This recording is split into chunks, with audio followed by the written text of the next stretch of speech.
Northeast State champions. So to go undefeated against the Northeast State for your high school career is something that I don't know. When this league was formed, I don't know how many people thought that was possible. And for this senior group to be able to say that they were the ones that done that is really amazing. So, Friday we hope is going to be a celebration of them. And we've been stressing all week, our goal Friday, and we've had a great week of practice, but our goal Friday is to go out and play our absolute best football. And we're treating it like our first playoff game and, going all the way down, through the pregame and the game week operations just like we would for week 11 or week 16, last year. We're trying to throw all the records out and really send our seniors out the right way. And we're, I told the seniors it's really a senior parent night. We want to make sure we're thanking all the people that, have believed in our guys and made it possible for them to do what they love to do and allowed us to, as coaches, to coach them. Hubbard's been one of those hot and cold teams, right? You really don't know what to expect on any given week. How do you prepare for a team like that when they look so different on any given game film?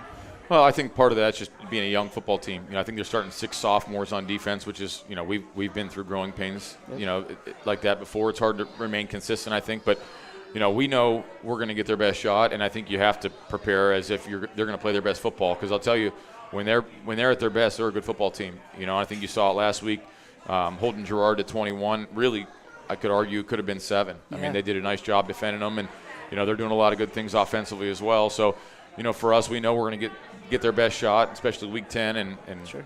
So, we're just doing everything we can to prepare and give ourselves the best chance of success on our senior night. Do you believe, and I know some coaches don't, I don't think you and I have ever talked about it on air or off, do you believe in the trap game? Do you even believe in those games, or is that just kind of a fallacy for us people in the media to talk about?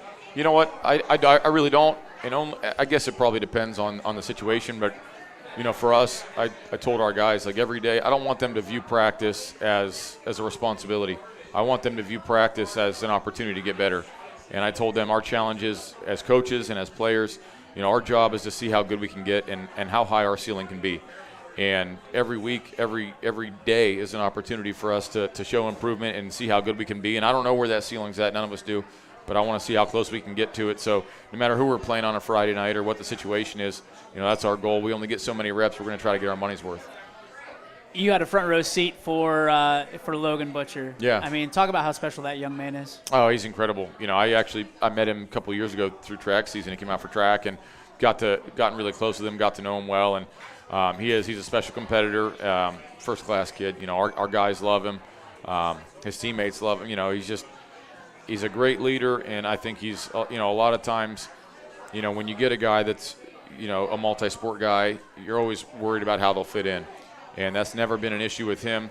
He's around our kids year-round, and he's, more than paid his dues. He does a great job. He's in the weight room. He's leading us. He's mixing it up, making tackles on kickoff, and he's made some really big plays for us throughout his career. So first-class kid and somebody that we're so fortunate to have on our team. Being that we will have no show here on Halloween, giving everybody the night off, we got kids. There you go, yeah. We got to make sure that they get their trick-or-treat. What was your favorite part of Halloween, and what was your favorite costume? My favorite costume was I dressed up one year as a Jack-in-the-Box. So I just had a big cardboard box, and I would go sit in the box, and then when they would open the door, I would pop out. So that was probably my favorite.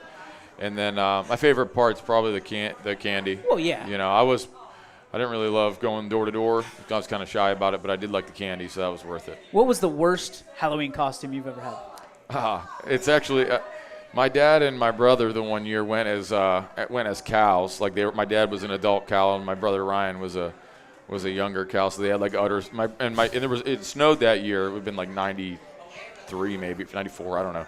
But we had a bunch of snow, and my little brother was walking around. He's a year or two old, and he's got udders flying around in the snow. So that was probably the worst one. I love it. David Rock, everybody. This week, Hubbard, congratulations. We'll see you next week for preview of week 1 of the playoffs. That's going to do it for our show here at Giangelo's. Thanks for everybody for coming out.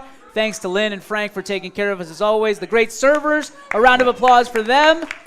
And we will see you this Friday at Rominger Stadium for South Range and Hubbard. Good night, everybody.